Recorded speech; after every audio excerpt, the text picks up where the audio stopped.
Justin Hopper from Vida, Liverpool online magazine with the incredible actress, Channel 4 star and chat show host MJ Carter. Hello! Hi guys. We're here today at Inner Guru, incredible wellbeing centre in Kirkdale, North Liverpool, founded by the amazing guy Lewis Powell. So we're delivering to you guys a sequence of little videos just to give you guys some food for thought, raise some awareness about some different issues. What we want to just talk about today, real quick for you guys, just to raise the awareness that it is Mental Health Awareness Week.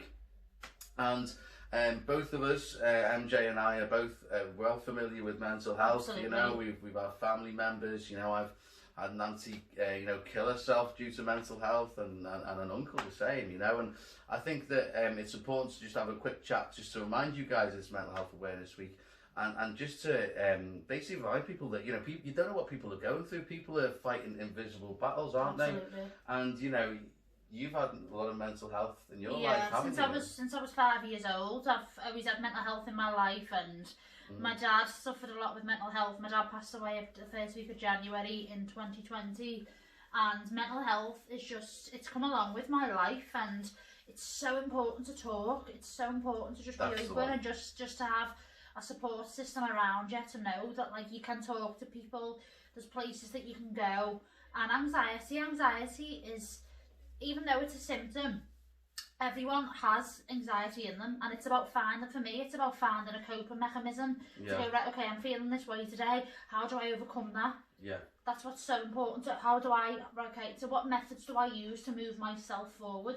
How about you?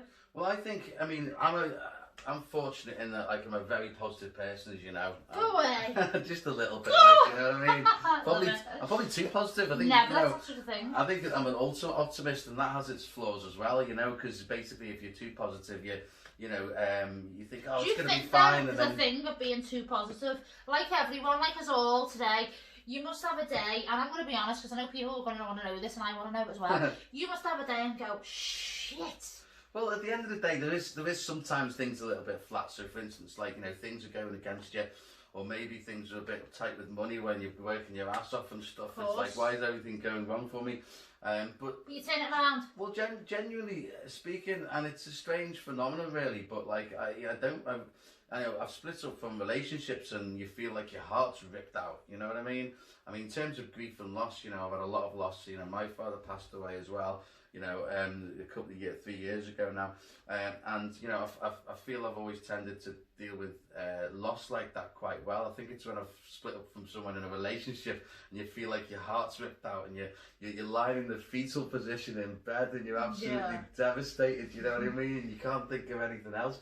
So obviously there's how do you overcome that then? Let's throw it out there. How do you overcome breakups? I think it's important to know, with anything in life that you've got that's happened that's causing you a lot of pain and trauma, I think it's always important to know that things are always changing. That situation, that mindset, the things that are happening on the external, they're always changing. They won't stay that way forever. Yeah. So you've just got to ride the storm. Sometimes it's good to accept, look, I'm feeling pretty crap here. I'm feeling potentially I want to, oh God, I don't want to see anyone. Maybe you feel suicidal. But I think it's important to know, first of all, you're never alone, because you never are. There's places like this place, Inner Guru, where there's great people, who are just a phone call away. There's people there to help. You're never alone. But also, if you don't feel like you're not feeling that way, and you don't want to speak to anyone, just remember, it won't be like that forever. Nothing stays the same. After sunshine follows rain. After rain follows sunshine. That's lovely to hear. Yeah. And I've been like that as well. I think with someone who's battled with mental health since they were 5 years of age, moments in my life I've always thought oh my God, this is the worst thing ever. But then you take a breath. I think we had a conversation the other day, didn't we? And it was about taking a breath and just absorbing the situation and going, do you know what? If hours pass, tomorrow's a new day. I'll be okay. And that's so important to remember, that tomorrow is a new day and it's a new time in your life. Exactly, and I think sometimes if how do you deal with mental health then? What's your, if you're having some tips. If you're having a really crap day, how do you move yourself forward in a positive way? This is a positive chat. Well, I guess, look, if I'm having one of those days where everything's going wrong, Which we all have. Or sometimes you have a day where you've got no energy. I mean, I'm very high energy and very positive person. But sometimes, very too much, I'd say. Never too much. But at the end of the day, if you have one of those days where you feel like, oh, you've got no energy, sometimes it's good to say, do you know what? It's just going to be one of those days. Yeah.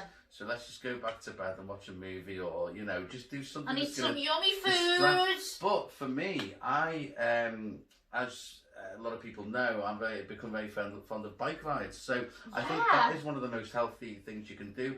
Getting on a bike, I'd advise everyone invest in a push bike, because there's no better feeling than putting some tunes on. I wouldn't advise headphones. I wouldn't say that on a bike, because you can't hear the things around you. I put a boombox in the rucksack to play chill out radio, listen to the smooth chill out tunes.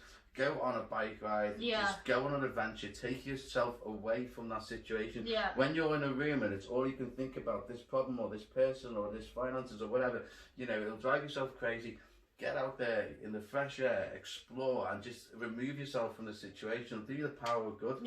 One thing, funny enough though, just to reference it, one thing, if someone can't go outside, what I do is I put some music on the same there, put the radio on, I like to pour a bath, I like to open the windows, I like to run a bath, have some nice food, a couple of cups of cheese, and light a few candles and just zen. So it's great, that perspective. You can always just breathe through the moment, and that's what's so important about mental health. It's just about riding the waves of the moment, isn't it? And sometimes you've got to go with it. Sometimes you've got to accept if you've got mental health problems and you're going to be in this, this form of flatness, this depression for a while. Sometimes it's maybe the right idea to accept it and say, this is how I'm going to feel for a while, but I know I'm going to come out the other side. I know that I can't see it now maybe, but maybe in 1 week, 2 weeks, a month or whatever, I'm going to come out smiling and laughing. And it's so important as well to talk about how you're feeling. Never ever bottle it up, because someone who's suffered with anxiety since they were 5 years of age, I feel like talking about it to my mum or my family or my friends or my partner, it's so important to talk about how you're feeling, and you feel so much better. I feel like when I've spoke about it, there's a weight off your shoulder and you go like, this is happening, and move on from there. Well, I think the key message, and for anyone listening to this, I think that, if you're a person suffering with mental health, the most important thing is to talk. Open up, talk to people. Talking, even if just that act of talking, it's the energy of getting something out. It works the other way. If I've got something I want to achieve or I want to do, I talk about it to everyone. Manifestation. It's manifestation. So at the end of the day, if you've got some stuff trapped in there, talking, it does the world of good. And there are so many people out there, and organisations and people who will listen. So that's the first side. But the other side of things from today is, if you're not someone suffering with mental health, just remember, be aware of it, that, you can speak to someone in the street, or you can have an argument with someone and say, you're a bastard, whatever, but you don't know what people are going through each day. You don't know the invisible battles they're facing. So be kind to each other, and you don't know what someone else is going through. And that's a great point as well, because my dad had mental health, and even if you live with someone with mental health, it's so important to understand what they're going through, how they're feeling, and how you can approach them, and how you can talk to that person battling with mental health. Everyone reacts to things so differently. There's no guidebook on life. There's no A to Z and how to get from A to B, how to do it. It's just about understanding each other, being open, no judging, no ongoing in between any problems, talking, being open, and understanding that person is going through this time, and being patient, and maybe having that conversation when that person and yourself are ready. So talking and a lot of understanding is the most important thing, I think. Living with an environment of mental health, for me, is so important. And I think, we are living in a world where things are less taboo, things are talked about more, which is great. Which is fabulous. Hence Mental Health Awareness Week this week, which is fantastic. Definitely. I think it's very good to raise awareness about things. But ultimately, guys, just be nice to each other and be kind. And talk. Don't be afraid to talk. Thank you. We love talking, don't we? Do we? Go away.